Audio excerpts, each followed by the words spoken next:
할렐루야. 하나님은 살아계십니다. 오늘도 우리와 함께 하시고 우리들의 예배의 주인 되시는 하나님, 그 하나님의 이름을 높이며 그 하나님이 우리와 영원히 함께 하시고 복 주시길 원하실 때 그 복 누리며 살아가시는 귀한 삶을 살아가시기를 축원해 드립니다. 우리가 지난주부터 오늘까지 입다의 서원 기도에 대해서 우리가 생각해 보고 있는데, 지난주에 우리는 입다의 서원 기도가 믿음의 기도라는 것을 우리는 알았습니다. 입다의 기도는 감정적인 기도가 아니라는 거지요. 무모하게 서원 기도해서 죄 없는 딸을 죽인 아버지의 실수, 잘못된 기도의 모습도 아니라는 것을 우리는 지난주에 알았습니다. 그래서 입다의 기도가 잘못된 서원 기도라고, 또 문제가 많은 기도라고 생각하거나 말해서는 안 된다라는 것입니다. 그 이유는 입다의 서원 기도는 전쟁에서 승리하기 위해서, 즉 자기 목적을 달성하기 위해서 한 기도가 아니기 때문에 그래요. 하나님의 영이 임할 때 입다는 기도했습니다. 그 말은 뭐냐면, 하나님의 영이 임하지 않았다면 무모한 기도예요. 자기 목적과 생각을 이루는 그런 기도라고요. 자기 중심적인 기도였고, 목적을 위해서 욕심부려서 딸을 버린 그런 기도였을 거예요. 그러나 하나님의 영이 임재하여 드려진 기도는 자기의 생각과 자기의 목적이 이루어지는 것이 아니라 하나님의 뜻이 이루어집니다. 자기의 모든 것을 다 내려놓게 만들고 하나님의 온전하신 뜻을 구하는 것, 그것이 성령 하나님이 하시는 일이에요. 성령 하나님이 함께 하시는, 하나님의 영이 임했을 때의 그 기도의 역사, 구약에서는 아무런 이것에 대해서 언급이 없었던 하나님께서 신약에서 드디어 말씀하고 계시죠. 히브리서 11장에 여러 믿음의 사람들을 나열하실 때 입다의 이름을 거론하십니다. 즉 입다의 이 서원 기도는 믿음의 기도였고, 입다는 믿음의 사람이라는 것입니다. 그래서 그는 믿음의 사람이기 때문에 자기의 딸을 하나님의 뜻을 따라서 번제물로 드리고 있는 거예요. 이 사건이 사사기에만 나오는 것이 아니라 창세기에도 나오지요. 창세기 22장에 아브라함이 100살 그 노년에 얻었던 외아들 이삭을 데리고 산으로 갑니다. 그리고 그것에서 아들을 번제물로 드립니다.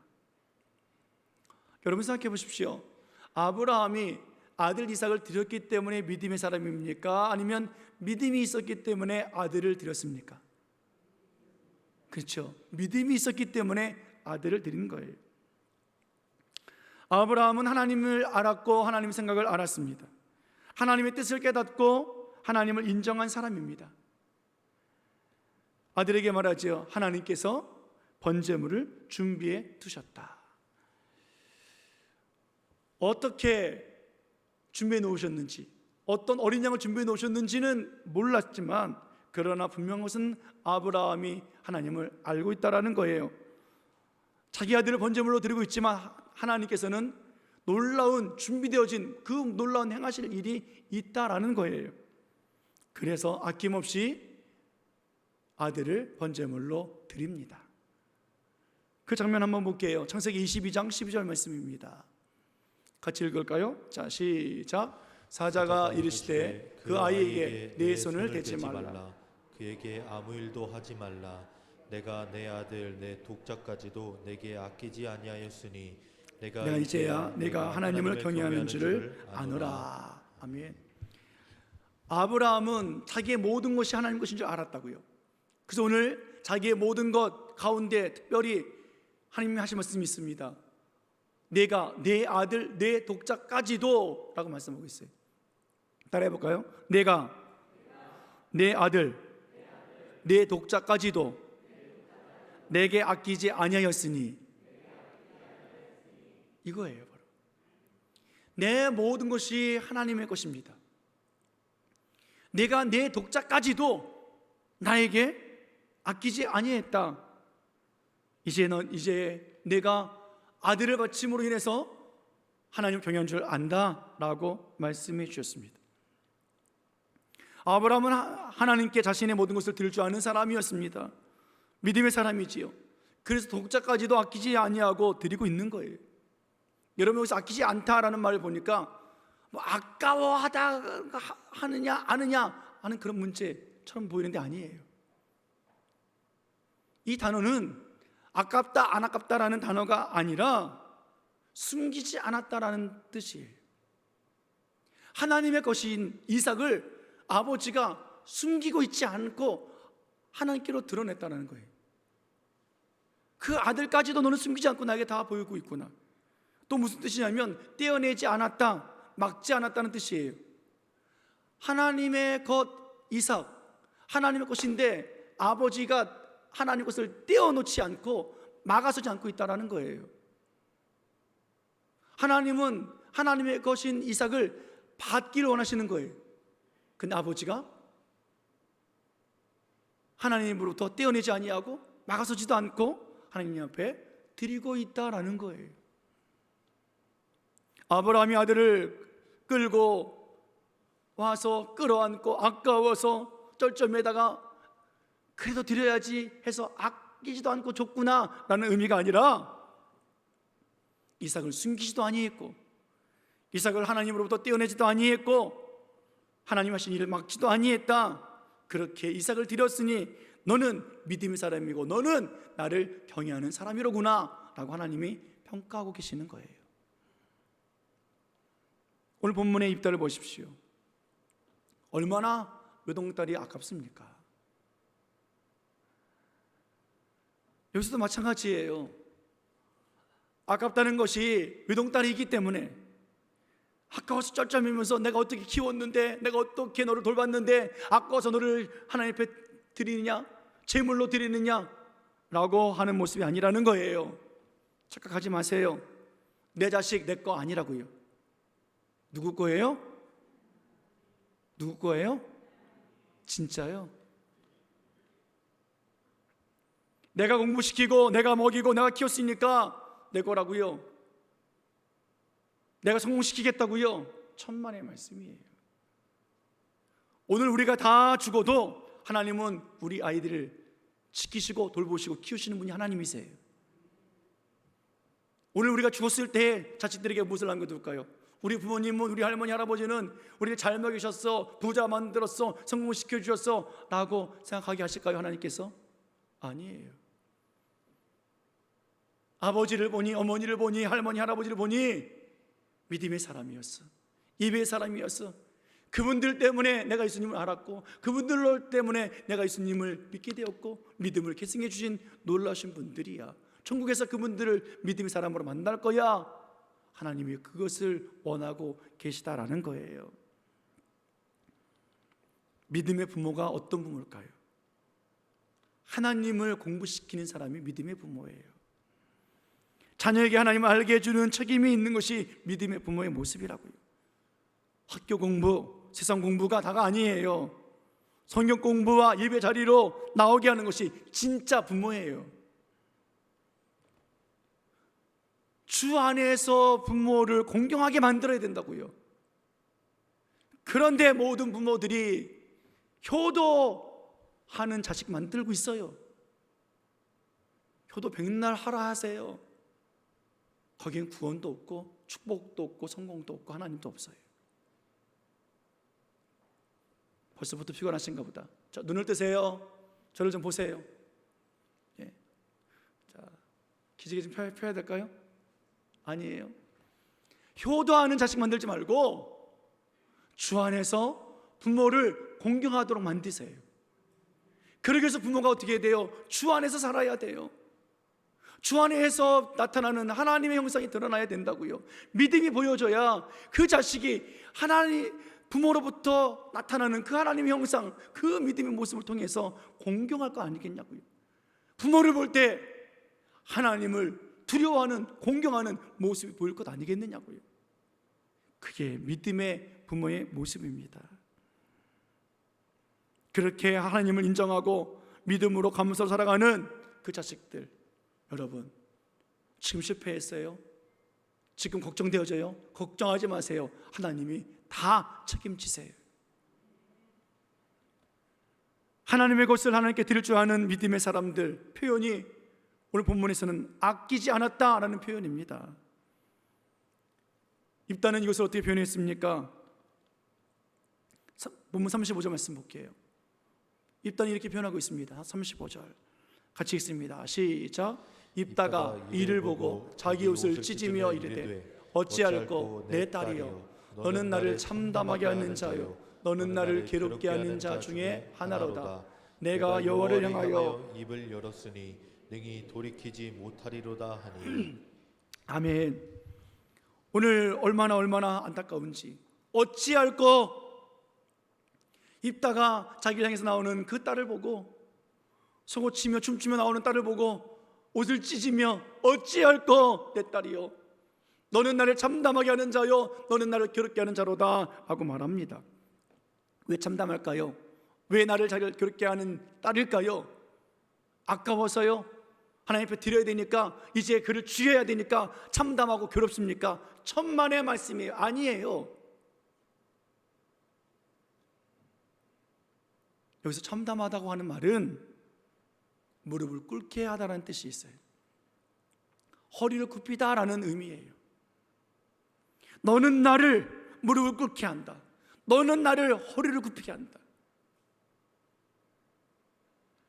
하나님 앞에서 자신이 할 수 있는 것이 아무것도 없는 거예요. 서원 기도를 드리고 딸을 보는 순간 나는 아무것도 할 것이 없구나. 하나님 앞에 나는 무릎 꿇을 수밖에 없구나. 아브라함과 같이 외아들 이삭을 번제물로 드림처럼 오늘 입다는 자기 딸을 드릴 수밖에 없다는 것을 고백하고 있는 거예요. 하나님을 인정하며 하나님을 공경하는 신앙 고백이라고요. 또 뭐라고 말합니까? 너는 나를 괴롭게 하는 자라 라고 말합니다. 이 의미는 괴롭게 하다 또는 자극시키다는 뜻이, 이 딸이 아빠를 자극시키고 있는 거예요. 어떤 자극이요? 하나님께 굴복시키게 하는 자극. 여러분 자식들을 보면서 내가 하나님 앞에 엎드려지고 있습니까? 자식을 보면서 내가 하나님 앞에 굴복당하고 있습니까? 이게 믿음의 가정의 모습이에요. 자식을 보면서 내가 무릎 꿇는 거예요.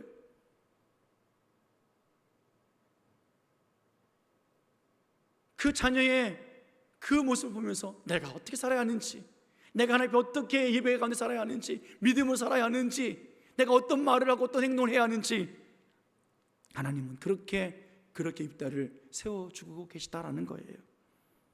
입다는 하나님을 알았습니다. 하나님께 자신의 모든 것을 드려야 함을 깨달았어요. 독자까지도 드렸던 아브라함처럼 외동딸, 그 동료를, 무남 동료를 드릴 줄 알았어요. 근데 그게 쉽겠냐고요. 그게 쉽겠냐고요. 여러분들, 옆 사람에게 한번 물어볼까요? 당신은 그게 쉬워요? 자, 시작. 한번 물어보세요. 쉽대요? 자식 드리는 게 쉽대요? 내 재산 다 드리는 게 쉽대요? 여러분, 오늘 헌금 얼마 하셨습니까? 10분의 1이 했잖아요. 그죠? 11조. 재산 다 드리는 게 쉽겠냐고요? 땅 문서, 집 문서 드리는 거 쉽겠냐고요? 못하는 거예요. 그런데 보세요. 입다의 딸을 보십시오. 믿음으로 배웠고 믿음을 가지고 성장한 이 딸을 보십시오. 어떻게 믿음의 행동을 하고 있는가? 36절 말씀 보겠습니다. 같이 읽습니다. 시작. 딸이 그에게 이르되 나의 아버지여, 아버지께서 여호와를 향하여 입을 여셨으니 아버지의 입에서 낸 말씀대로 내게 행하소서. 이는 여호와께서 아버지를 위하여 아버지의 대적 암몬 자손에게 원수를 갚으셨음이니이다 하니라. 아멘. 딸이 뭐라고 말합니까?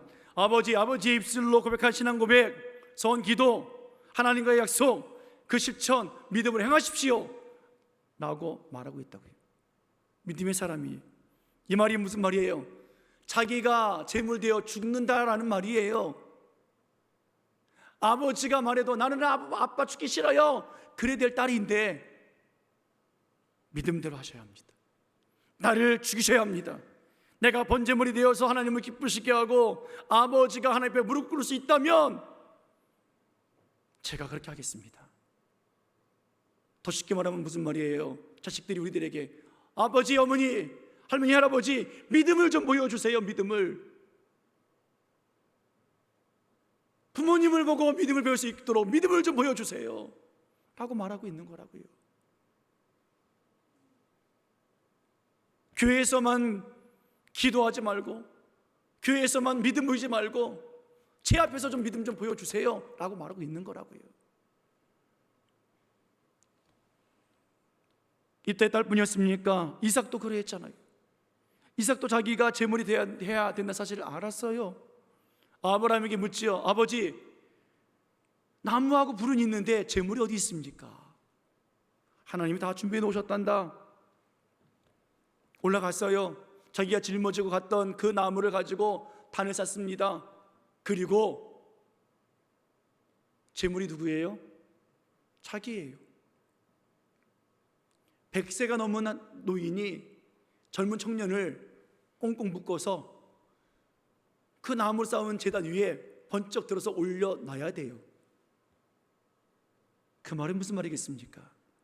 이삭이 뭐예요? 스스로 올라갔다는 것 아니겠어요? 이삭이 거부했다면 아브라함은 제물로 드릴 수 없어요.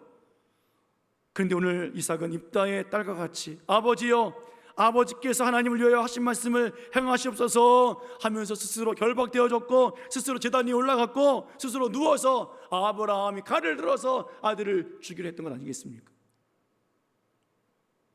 아버지가 믿음이 있다면 나를 바치셔서 믿음을 보여주세요.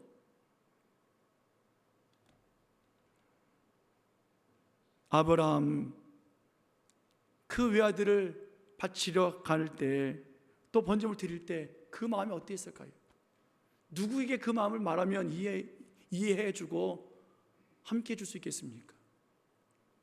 하나밖에 없는 무남동녀 그 딸을 번제물로 드려야 하는 그 아버지의 심정은 얼마나 가슴이 무너지겠습니까? 그런데 왜 하나님은 이 성경에 이런 내용들을 그대로 기록하시고 우리들로 하여금 알게 하신 이유가 무엇일까요? 무엇을 말씀하고 계시는 걸까요? 하나님은 이 세상을 창조하시고 보시기에 좋았습니다. 사람을 지으시고 하나님 보시기에 심히 좋았더라 라고 말씀하셨습니다.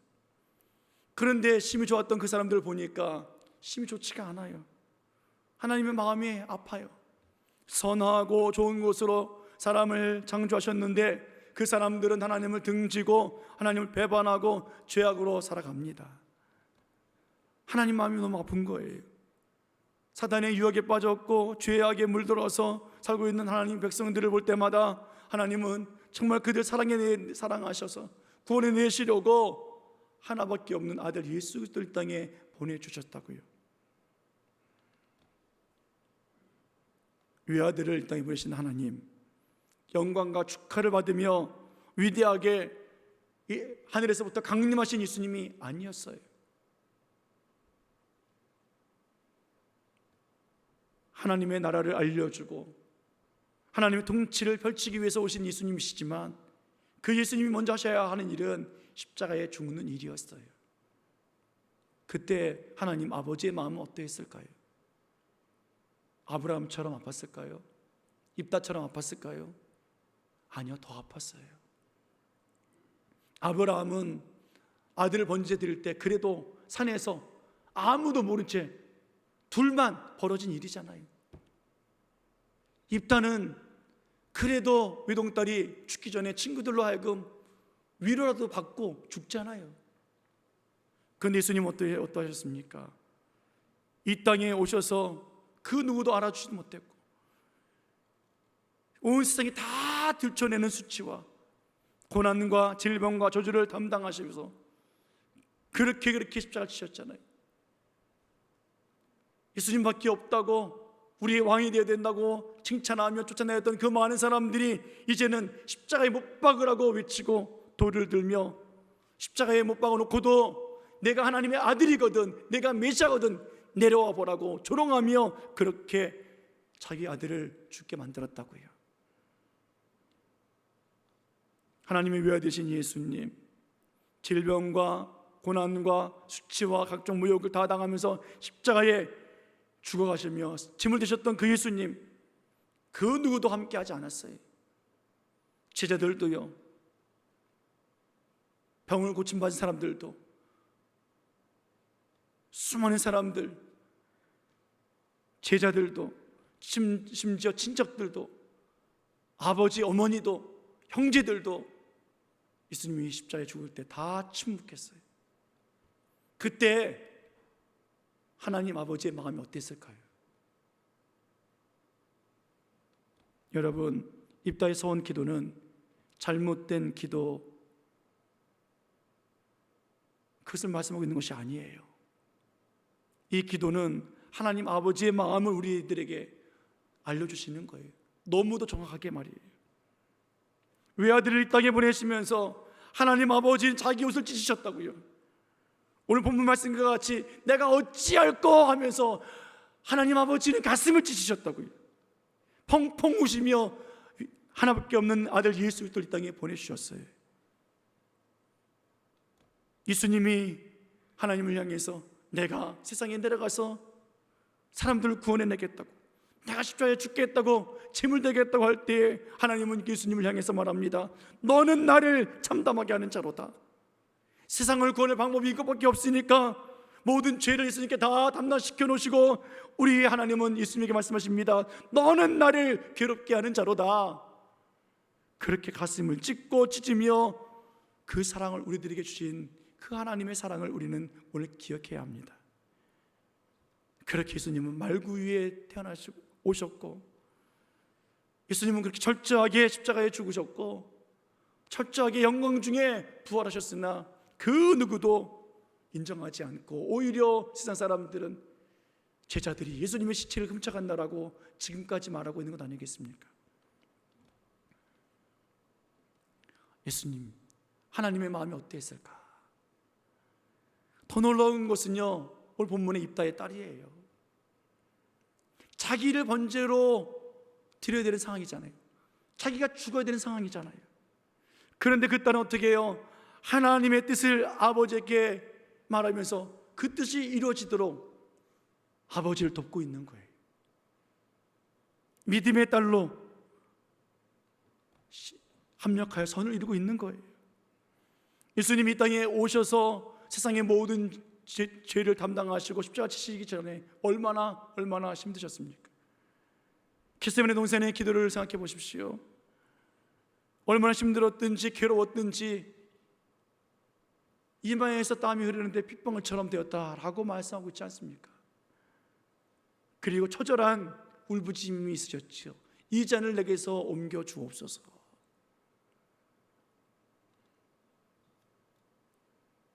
아버지의 마음은 이 잔을 내게 옮겨 주옵소서, 그 얘기를 들을 때 그 아버지의 마음은 어땠을까요? 지금이라도 모든 계획들 다 철회시키고 하나밖에 없는 그 아들 예수 그리스도를 다시 하늘로 불러 올려서 세상을 다 불러 멸망시키고 새롭게 말씀을 창조하실 수 있는 분이 하나님이신데, 오늘 그 하나님은 그렇게 하고 있지 않는 거예요. 왜요? 예수님 때문에. 예수님이 세상을 향한 하나님의 그 마음을 알기 때문에, 예수님이 하나님 아버지의 구원의 약속을 알기 때문에 하나님 아버지 그 구원을 이루어 주옵소서. 성령이 충만해서 하나님의 영이 임해서 예수님은 그렇게 기도하고 계셨다라는 거예요. 그 기도 내용 잘 아시지요? 누가복음 22장 42절 말씀 같이 한번 보겠습니다. 자, 시작. 이르시되 아버지여, 만일 아버지의 뜻이거든 이 잔을 내게서 옮기시옵소서. 그러나 내 원대로 마시옵고 아버지의 원대로 되기를 원하나이다. 아멘. 아멘. 아버지 하나님의 마음이 갈기갈기 찢겨 나갔잖아요. 그런데 그보다 더 큰 하나님의 그 사랑을 알고 있던 아들 예수 그리스도께서는 어떻게 해요? 하나님의 뜻이 이루어지기 원합니다. 아버지의 원대로 되기 원합니다. 오늘도 쉬지 않고 구원해 주옵소서. 쉬지 않고 믿음의 일을 계속해 주옵소서. 그리고 스스로 십자가에 죽으셔서 화목제물을 되어 주셨고 지금도 그 일은 쉬지 아니하고 하나님 보좌편에서 중보기도 하고 계시는 예수님 아니십니까? 입다의 서원 기도는 겟세마네 동산에서의 예수님과 같은 위대한 믿음의 기도입니다. 자신의 모든 것을 아낌없이 드리겠다고 하는 결단의 기도예요. 자신의 첫 것을 하나님 것인 줄 알고 나머지 것도 다 주의 것인 줄 알며 드리는 서원의 기도예요. 자기에게 마주 나오는, 자기를 영접하는, 자기를 아는, 하나님을 경외하는 자, 함께 믿음을 가진 자, 그 믿음의 사람을 올려드리는 헌신하는 그런 기도가 입다의 서원 기도입니다. 더 나아가서 믿음의 아버지를 통해서 자라나고 있었던 이 입다의 딸, 이 딸은 예수님과 같이 아버지의 원대로 되기를 원합니다 라고 기도하고 있는 장면 아닙니까? 나의 아버지여, 아버지께서 여호와를 향하여 입을 여셨으니 아버지의 입에서 낸 말씀대로 내게 행하소서. 자기가 제물 되어지는 것이 하나님의 섭리요, 하나님의 뜻이요, 하나님의 주권이요, 하나님의 사랑인 줄 알기에 오늘도 산제물로 자기를 온전히 드리고 있는 믿음의 사람, 헌신의 사람, 축복의 사람이라는 거예요. 이것이 믿음의 가정 아니겠습니까? 오늘 우리는 이 주간 입다의 기도를 통해서 나의 소중한 것이 무엇인지를 또 배우게 됩니다. 내게 있어서 가장 소중한 것이 무엇일까? 독자까지도, 외동딸까지도, 하나밖에 없는 그 아들까지도 과연 나에게는 무엇일까요? 이들처럼 자식일까요? 내게 있어서 이것만 없으면 나는 살 의미가 없어요 하는 것 있잖아요. 자식이 먼저 죽어도 살 수 있는데 이것만큼은 나는 안 돼 하는 것 있잖아요. 그것까지도 하나님의 것이에요. 그것까지도. 이것을 드리는 사람이 믿음의 사람입니다. 이것을 드리는 사람이 헌신의 사람입니다. 근데 놀라운 사실은요, 우리는 사실 못한다는 거예요. 내 새끼 드릴 수 있겠냐고요. 한번 물어보세요. 옆 사람에게. 당신 아들 잡을 수 있어? 물어보세요. 자, 물어보세요. 자, 시작. 아버지 물어보세요. 아니면 이렇게 물어보세요. 어떤 놈 잡을래? 여러분, 그냥 너무 무거울까 봐 제가 이런 말씀드리는 거예요. 어떤 아들, 어떤 딸을 드리면 좋겠습니까? 못 드린다고요. 물질도 못 드리는데, 건강도 못 드리고 시간도 못 드리는데, 바빠서 못 하겠다는데, 잠이 많아서 못 하겠다는데, 하나님, 우리가 뭐 할 수 있는 것이 무엇이 있습니까? 그래서 예수님이 오신 거예요. 너희들이 자식 못 드리니까, 너희들이 물질 못 드리니까, 너희들이 시간 못 드리니까, 건강 못 드리니까 내가 다 할게. 내가 다 할게. 내가 이 땅에 와서 너희들의 죄를 담당했고 너희들이 드려야 될 모든 것들을 내가 다 담당해서 내가 화목제물로 내가 죽을게. 그렇게 예수님이 오셔서 번제물 되어 주셨고, 그것을 믿는 자들마다 믿음의 기도, 믿음의 삶을 살아가는 것이라고 하나님이 인정해 주시는 거예요. 여러분, 그래서 우리는 예수님을 믿어야 되는 거예요. 예수님의 이름으로 우리는 기도해야 된다고요. 우리가 부모로서, 선배로서, 어른으로서 이제 그럼 어떤 모습을 보여줘야 되겠습니까? 다른 것 없어요. 믿음의 삶이에요. 믿음 보여주는 것밖에 없어요. 다음 세대가 세워지는 것, 우리가 입다와 같이 하나님을 찾고 구하는 자가 되어지고 하나님의 뜻을 이루는 자가 되어지면 온전히 다음 세대가 세워지게 되어 있습니다. 가정의 문제가 왜 생겼냐고요? 믿음으로 내가 살지 않아서 그래요. 믿음으로 보여주지 못해서 그래요. 오늘 입다의 딸은 말합니다. 아빠, 믿음을 좀 보여주세요. 여러분, 땅 받기 왜 합니까? 프로그램입니까? 아니에요. 땅 밟기를 통해서 하나님의 크고 위대한 일을 좀 보라라는 거예요. 땅밖을 통해서 하나님의 크고 놀라운 일들을 보았으면 증거하라라는 거예요. 내 안에 얼마나 가증하고 얼마나 추악한 모습이 가득한지, 내 어떤 것을 주 옆에 드려야 되는지, 그것이 하나님 받으시며 이것까지도 내게 바쳤니? 너는 나를 공경하는 자로다, 너는 나를 경외하는 사람이로다 하는 이야기를 하나님께서 하고 싶으셔서 땅밟기를 또 시작하고 계신 것 아니겠습니까? 여러분, 하나님은 우리 가정의 부채를 갚아주시는 하나님이심을 믿기를 축원합니다. 그런데 먼저 할 것이 있어요. 그냥 갚아주시지 않으세요. 하나님과 우리와의 사랑의 관계의 부채가 있으면 그 부채부터 청산하신 것이 하나님이세요.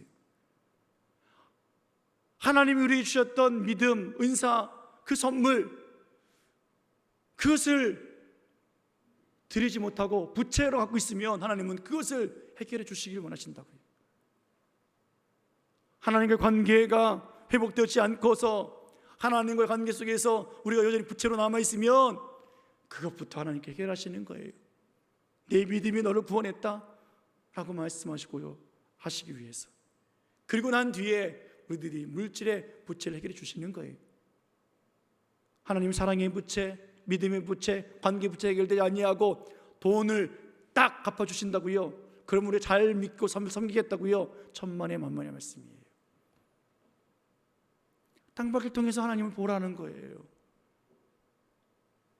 내가 하나님 앞에 얼마나 비치고 살았는지, 얼마나 아까워하며 살았는지. 이번에 여름사역에 성령학교 수련회 하는 것이 학원보다 못하겠습니까? 학교 공부보다 못하겠습니까? 휴가철에 놀러가는 바캉스보다 못하겠습니까? 우리 아이들 나오게 해야 돼요. 옆집, 뒷집 아이들, 놀이터에서 보는 아이들 교회에 나오게 해야 돼요. 내 손주들, 내 자식들, 친구들 불러내야 돼요. 학교 공부보다 더 중요한 것이니까. 우리 아이들이 특별히 입다의 딸과 같이, 아브라함의 아들 이삭과 같이, 하나님의 외아되신 예수님과 같이 믿음으로 하나님의 뜻을 이루는 사람들로 성장하도록 이 좋은 기회가 만들어졌을 때 그들을 불러내서 말씀 앞에 세워야 돼요. 믿음의 사람으로 세워야 돼요. 그 일을 감당하는 것이 우리가 해야 될 역할 아니겠습니까? 하나님의 뜻을 따라서 순종하며 그 가르침 받고 세워지는 그 시간, 그것이 소중한 줄 알고 오늘도 하나님을 경외함으로 살아갈 수 있도록 우리는 힘을 다해서 믿음의 모습을 보여줘야만 합니다. 사랑하는 여러분, 오늘 하나님께서는 우리를 믿음의 사람으로 세우시길 원하세요. 하나님 앞에 믿음 보이길 원하고, 가정에서 자식들에게 믿음으로 보이길 원하고, 삶 속에서 믿음으로 보이길 원하셔서 오늘 입다의 소원 기도를 통해서 하나님의 뜻이 이루어지도록 오늘 통해서 역사하신 하나님이십니다. 주여, 내가 제물 되어지기 원하오니 하나님의 뜻을 이루어 주옵소서. 이 믿음으로 믿음의 삶을 살아가시는, 하나님 놀라운 축복과 하나님을 경외함으로 하나님 인정하시는 그 인정의 삶을 살아가시기를 예수님의 이름으로 간절히 축원해 드립니다. 축원합니다. 기도하시겠습니다.